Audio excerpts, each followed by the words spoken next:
Hi, I'm Nikki Butler, and as well as being an entrepreneur, skin and scar specialist, I'm also an autistic ADHDer.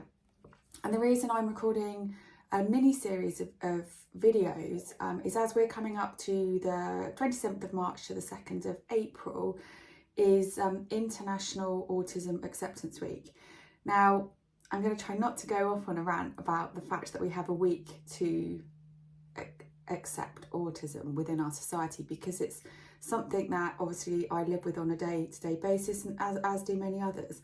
But I think why this is really important to me is to really start to address the stereotypes around what autistic is and looks like, particularly for females.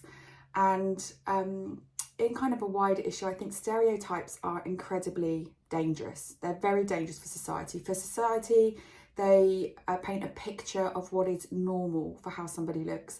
And I think for somebody that is being put into that box of a stereotype, it can be very difficult to step out of that or to be different. And I think it's important that we start to challenge some of the beliefs and the thoughts that we have, and not just when it comes to autism, but that is what I'm talking about today.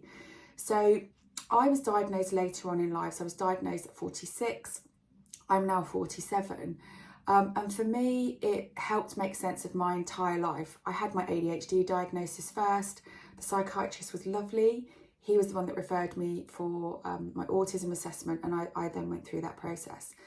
And it's been mixed emotions. On the one hand, it's really helped me to piece together my life, my experiences, why I am the way I am, and the things that I experience.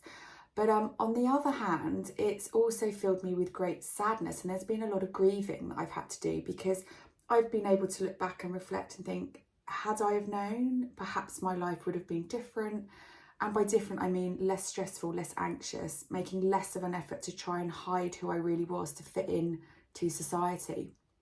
And in this mini series, I'm just going to talk about some of the myths around what being autistic it is in real life, and get you to really think about some of that. So what I would say to you is my autistic and ADHD traits are absolutely my superpowers. I truly believe that the reason that I'm able to do what I do in terms of my work in particular, they are my strengths. They absolutely help me. I think outside the box. I'm creative, and I am so invested and in sort of the skin and scar world that it really is something that I put so much effort into and have so much knowledge and experience.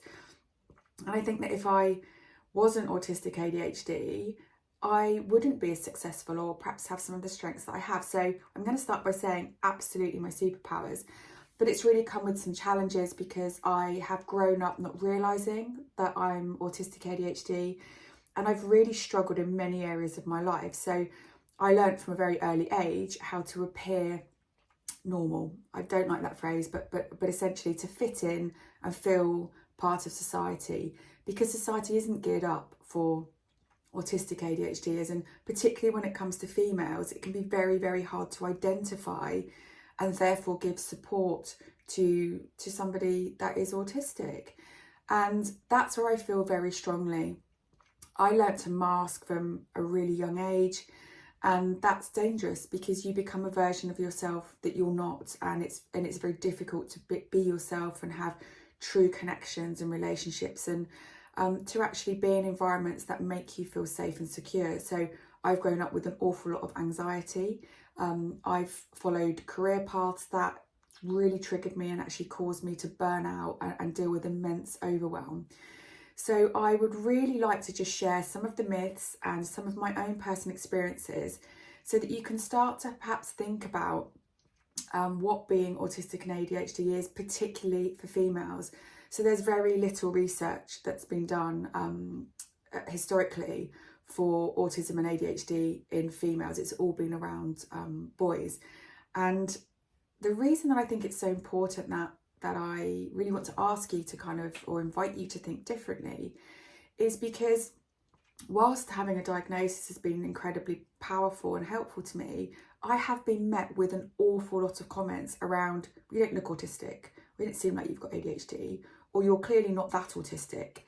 Now, I know that people mean well when they say it, but it is incredibly invalidating and hurtful, because not only have I grown up not fitting into an holistic society, into normal society, I'm now struggling because people are disbelieving the fact that I'm autistic. They're not appreciating the lengths that I've gone to function and live in a society that isn't really geared for me.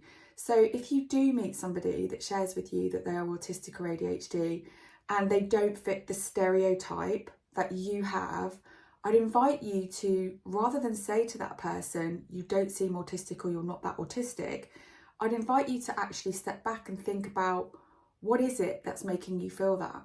And challenge your own thoughts around the stereotypes for what you think autism and ADHD might look like. So I'm going to share some of the myths and my experiences in this little mini-series. If anyone wants to reach out to me, I'd love to hear from you. It's something I'm really, really passionate about. And you can email me on nikki@nikkibutler.co.uk, and Nikki spelled Nikki. And I really look forward to hearing from you.